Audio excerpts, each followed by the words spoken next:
Bonjour Aude, Bonjour Gilles. merci de m'accueillir chez vous, dans votre appartement lyonnais. Nous avons eu l'occasion de faire connaissance hier à la librairie Cadence, qui se trouve dans le Vieux-Lyon, où vous nous parliez d'un de vos livres, ou plutôt d'un livre sur les fées, je crois. Je faisais une conférence sur l'alchimie dans les contes de fées. Voilà, puisque les contes de fées peuvent se lire à tellement de niveaux. D'accord, donc vous écrivez des livres, et vous écrivez, et l'interview d'aujourd'hui, c'est un petit peu pour parler de ça. Vous écrivez aussi des pièces. Oui. Et c'est surtout, je crois, aujourd'hui, pour parler de la pièce qui est en train de se monter à Paris. Oui, qui s'appelle, dites-moi. L'autre versant de la vie, L'autre c'est versant tout de la un vie. programme. Bon, écoutez. Alors dites-moi, parlez-nous un peu de ces livres, parce que je viens de voir que vous en avez écrit pas loin de 17, le 17e. Eh bien, je suis en train d'écrire le 17e, qui s'appelle Les Coquelicots Bleus, et qui va paraître, je pense, à la fin de l'année. Il faut que j'ai le temps de l'écrire maintenant. Parce que toute mon énergie a été dirigée dans la pièce de théâtre pour la mettre non pas pour la mettre en scène, parce que j'ai un metteur en scène pour ça, mais disons pour collecter des informations, pour faire de la publicité, exactement recevoir aussi des gens comme vous. D'accord, c'est très gentil à vous. Alors, vous avez écrit 17 livres, mais comment c'est venu ce goût de l'écriture pour vous? Oh oui, pour moi c'est venu, je crois que j'écris depuis, je dirais pas depuis ma naissance, mais disons déjà dès 7 ans j'écrivais des petites nouvelles, des petits contes, des petites nouvelles quoi. Et puis à 9 ans, on m'a vraiment mis sur la piste de l'écriture. On m'a vraiment dit, une voix m'a dit un jour, tu seras écrivain. Et je ne comprenais même pas ce qui m'arrivait. Je me suis retournée pour voir qui me parlait. Il n'y avait bien entendu personne. Voilà, c'est vraiment comme ça que ça a commencé.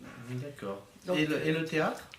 Alors le théâtre, ça c'est aussi depuis que je suis toute petite. J'ai toujours aimé raconter des histoires, faire des dialogues, établir des dialogues. Plus tard, quand j'ai été institutrice, puisque j'ai été institutrice dans une école, comment on pourrait dire, une classe unique, voilà. Oui. Et bien là, j'adaptais des fabliaux, j'adaptais des histoires, par exemple Cendrillon, ou des choses comme ça. Je l'adaptais pour mes élèves, pour la fête de fin d'année.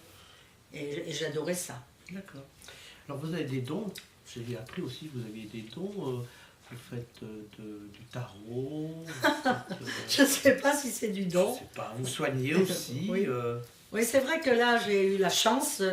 C'est vraiment pour moi aussi une immense ouverture. La numérologie représente pour moi vraiment le voile déchiré. Le voile déchiré sur un monde de nombres que je ne connaissais pas, que je connaissais même mal Oui. et que je n'aimais pas.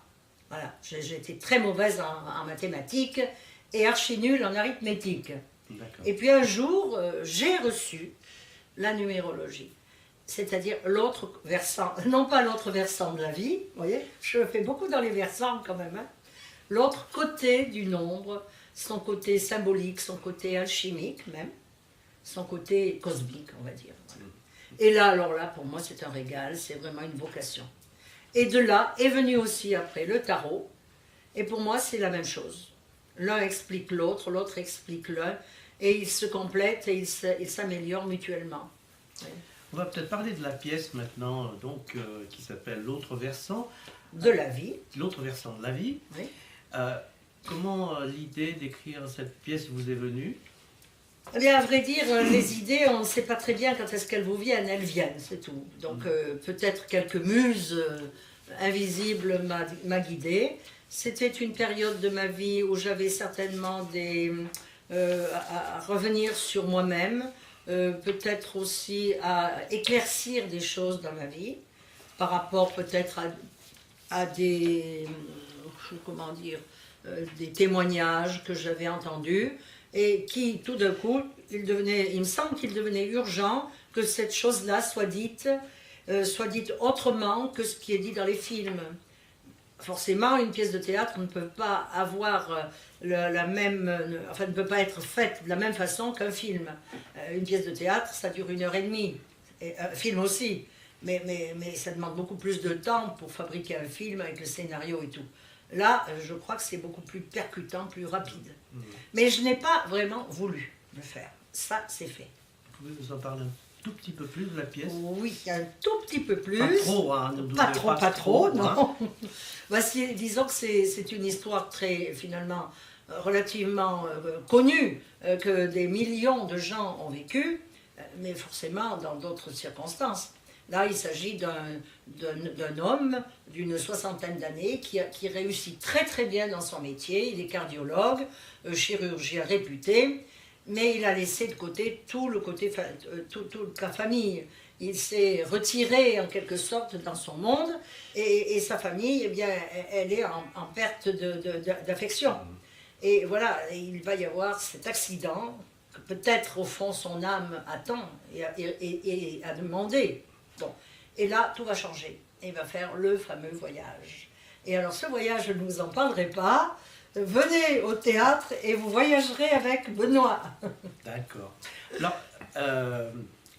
donc vous avez quelques acteurs. Vous parlez de Benoît Poeldieu qui est joué par Bertrand Altman. Vous pouvez nous parler de vos acteurs en fait? Ah, mes acteurs, je tiens beaucoup à eux.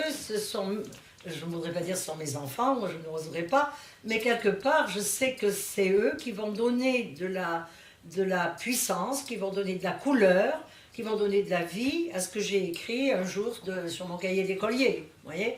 Donc bien sûr que je suis contente de les avoir et que j'essaye de les soutenir au moins de loin, parce que je ne suis pas à Paris malheureusement. Donc pour moi c'est un travail d'équipe.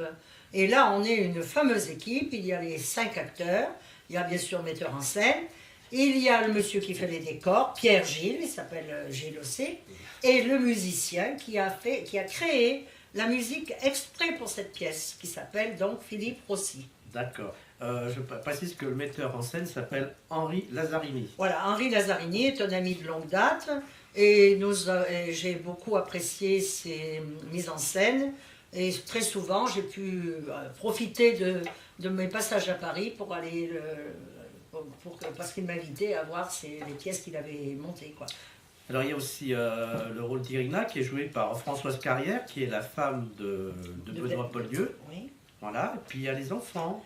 Et Voilà. puis il y a l'ami aussi. Il y a 2000 Austria qui joue Gérard, qui est l'ami de Benoît. Oui, et il a un rôle, je dirais qu'il a un rôle de lien. Il va relier tous les membres de la famille, d'abord parce qu'il sera le premier témoin du voyage de Benoît, et que ça le choque un peu, parce qu'il est quand même plus matérialiste qu'on peut dire, quoi. Et puis il va essayer aussi d'introduire cette nouveauté chez ses enfants. Ça ne va pas être facile non plus, rien n'est facile.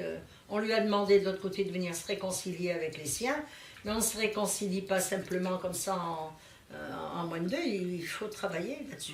Alors les enfants, on en parle. Il y a Pierre Thomas Jourdan qui joue Ludovic. Oui. Et puis une jeune femme qui s'appelle Mélodie Crémel, excusez-moi. Crémel, pardon, Oui. qui joue donc la sœur de Ludovic. Oui, qui est partie de la maison. Qui est partie de la maison. Voilà. Donc à chacun de ses enfants, et même à sa femme, il va parler différemment, et ce qu'il va leur dire va être reçu de façon tout à fait différente. Mais lui, il revient de l'autre côté, il a les certitudes que les autres n'ont pas, forcément. Oui, oui, voilà, ça c'est tout l'intérêt de la Et c'est pièce. tout l'intérêt de la pièce. Voilà. Alors justement, la pièce se joue à Paris. Vous pouvez nous préciser les dates? Bien sûr, la première aura lieu le 11 janvier et jusqu'au 9 février, c'est-à-dire tous les week-ends, mais en matinée, c'est-à-dire à 15h.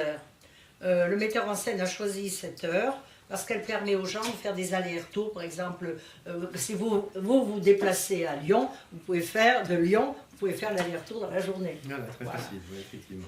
Donc c'est vrai que cette heure est très intéressante parce que l'an dernier nous avions fait une lecture de la pièce avec Michel Leroyer dans le rôle principal, et elle avait été faite un vendredi et beaucoup de gens voulaient venir mais ils travaillaient.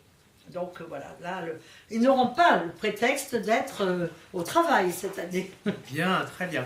Alors, donc, je reprécise que la pièce se jouera donc à Paris du 11 janvier au 9 février au théâtre Clavel. Voilà, le théâtre Clavel est un tout petit théâtre de quartier du côté de Belleville. dans le 19e. Le métro, c'est Pyrénées. Mhm. Et voilà, c'est un petit théâtre très sympathique. Et, Aude, je vous remercie de cet entretien que vous avez bien voulu m'accorder. Petite dernière question.